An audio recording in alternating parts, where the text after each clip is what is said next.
আসসালামু আলাইকুম। আপনারা সবাই কেমন আছেন? আশা করি সবাই ভালো আছেন। আমার জীবনে ১ম বার হচ্ছে মোজক রান্না করা। অনেকে গরুর ঘিলু বলে এটাকে।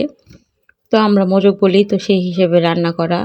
তো এখানে পেঁয়াজটা হচ্ছে আগেই ভেজে নিছি। এর মধ্যে আদা, রসুন, জিরা বাটাটা দিয়ে নিলাম। নিজের মনের মতো করে রান্না করতেছি। এতে কারো আইডিয়া বা কোনো কিছু না।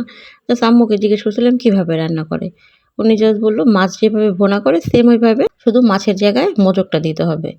তো আমার মনে হইলো যে মোরগ তো আম্মু খায় বেশি বা ঘুঁটে-টুটে রান্না করে। এবার একটু আলাম রাখবো। তো একটু পানি দিয়ে তারপরে এখানে হলুদের গুঁড়ো দিয়ে দিছি। তারপরে মরিচের গুঁড়া দিতে হবে। যেহেতু ঝাল ছিল মরিচের গুঁড়ো অনেক বেশি। এজন্য অল্প দিলাম। এটা হচ্ছে জিরা গুঁড়া আর আমার স্পেশাল মসলা বানানো। এই ২ টা একসাথে দিয়ে দিছি। আর এর মধ্যে দিতে হবে লবণ। অনেকে এটা রান্না জানে। আমি নিজেই ১ম বার রান্না করতেছি। তো আমি আর কাকে কি শিখাবো? জাস্ট আমি আমার ব্যাপারটা সবার সাথে শেয়ার করতেছি। কারণ আমার এটা অনেক মজা হইছিল এজন্য।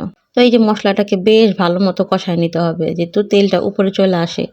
এই যে দেখতেই পেতেছেন তেলটা উপরে চলে আসছে। তেলটা যখন উপরে চলে আসবে এটাকে আরেকটু ভালো মতো কষায় নিব। মানে তেলের উপরে মসলাটাকে ভাজা করে নিব। কারণ মজক দেওয়ার পর এটাকে বেশি রান্না করার দরকার হবে না। কারণ মজকটা দেওয়ার সাথে সাথেই হয়ে যায়। যেহেতু মজক বুঝতেই পারতেছেন, তো আমি এই যে মজকটা সুন্দর করে ক্লিন করে নিছি। এটার উপরে যে রগগুলো থাকে পানিতে ভিজায় রাখার পর উপরে পাতলা একটা পরত আছে। জাস্ট টান দিলে দেখবেন সুন্দর কেউচার মতো ব্যাপারটা উঠা যায়। আর দেখতেও খুব খারাপ লাগে। অনেকে এটা সহ খায় কিনা জানি না, তবে আমরা খাই না। অনেকটা সময় নিয়ে এটা পরিষ্কার করে নেই। তো এই যে আমার মজকটা একটু ডুম করে কেটে নিছি, মানে একটু গোটাই থাকবে। এটাকে হালকা একটু কষায় এর মধ্যে পানি দিয়ে দিছি।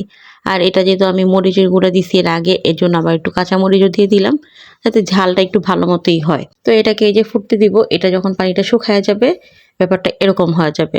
এরকম হয়ে যাওয়ার পরে মনে করবেন একদম পারফেক্ট হয়ে গেছে। সুন্দর একটা গ্রান বের হয়ে যাবে। আর বললাম তো যেভাবেই কাটেন মজক একটু গুঁড়া হয়ে যাবেই। তো এই যে অনেক মজা হয়েছিল।